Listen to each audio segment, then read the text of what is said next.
ஸ்ரீ நாராயணியத்தில் தசகம் 14 4வது ஸ்லோகம் பார்க்கலாம்.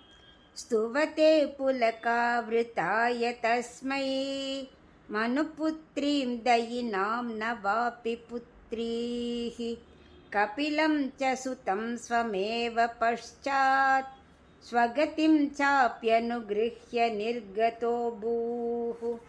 இப்போ இதுக்குள்ள அர்த்தம் பார்க்கலாம். நீ கருட வாகனத்தில் அப்படி காட்சி அளித்ததும் கர்தமர் அப்படியே உன்னை துதிக்க தொடங்கினார். மெய் சுளிர்த்து புலகாங்கிதமாகி அப்படியே துதித்தார்.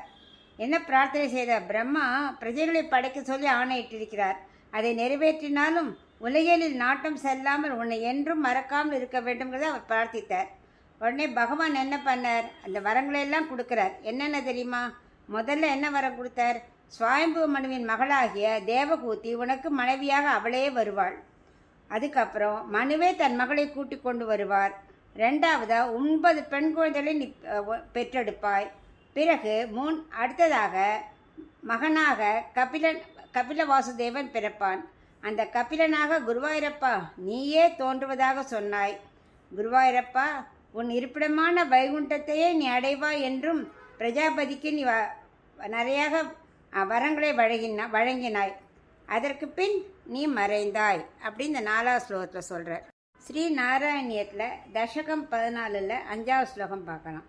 சமனுஷதரூபயா மகிஷ்யா குணவத்யா சுதயா ச தேவகூத்யா பவதீரித நாரதோபதிஷ்டஹ சமகாத் கர்தமமாகதி பிரதீக்ஷம்.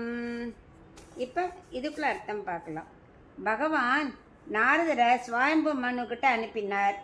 அப்போ மனு என்ன பண்ணார்? தன் மனைவியான சதரூபையும் மகளான தேவகூதியும் அழைத்து கொண்டு வந்தார். அந்த தேவகூதி எப்படிப்பட்டவள்? எல்லா குணங்களும் நிறைந்தவள். பகவானால் அனுப்பப்பட்ட நாரதரின் வரிவுரைப்படி கர்தமரை வந்தடைந்தார் ஸ்வயம்பு மனு. கர்தமரும் இவர்களின் வரவை எதிர்பார்த்து காத்து கொண்டிருந்தார் அப்படின்னு 5வது ஸ்லோகத்தோட அர்த்தம். ஸ்ரீ நாராயணியத்தில் தசகம் 14 6வது ஸ்லோகம் பார்க்கலாம்.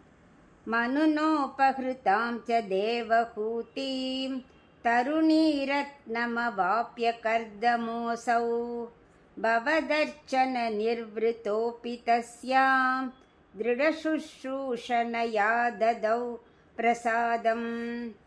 இப்போ இதுக்குள்ள அர்த்தம் பார்க்கலாம். கர்தமரும் தேவகூதியும் திருமணத்திற்கு பிறகு எப்படி வாழ்ந்தார்கள்? மனுவால கன்னிகாதானம் செய்விக்கப்பட்ட தேவகூதி என்ற பெண் எப்படிப்பட்டவ? ரத்தினத்தை போன்று இருந்தாளாம். அப்படிப்பட்டவளை கர்தம பிரஜாபதி மனம் புரிந்து குருவாயூரப்பா உன்னை பூஜிப்பதிலேயே முழுவதுமாக திருப்தி அடைந்தவராக வாழ்ந்து வந்தார். இல்லற வாழ்க்கையில் நாட்டமில்லாமல் இறைவனை வழிபடுவதிலேயே இருந்தார் கர்தம பிரஜாபதி. தேவகூதியும் இன்னும் திடமாக கர்தம பிரஜாபதிக்கு எல்லா பணிவிடையும் செய்து வந்தார். அதனால் தேவகூதியிடம் கர்தம பிரஜாபதி ரொம்ப மகிழ்ச்சியோடு இருந்தார் அப்படிங்கிற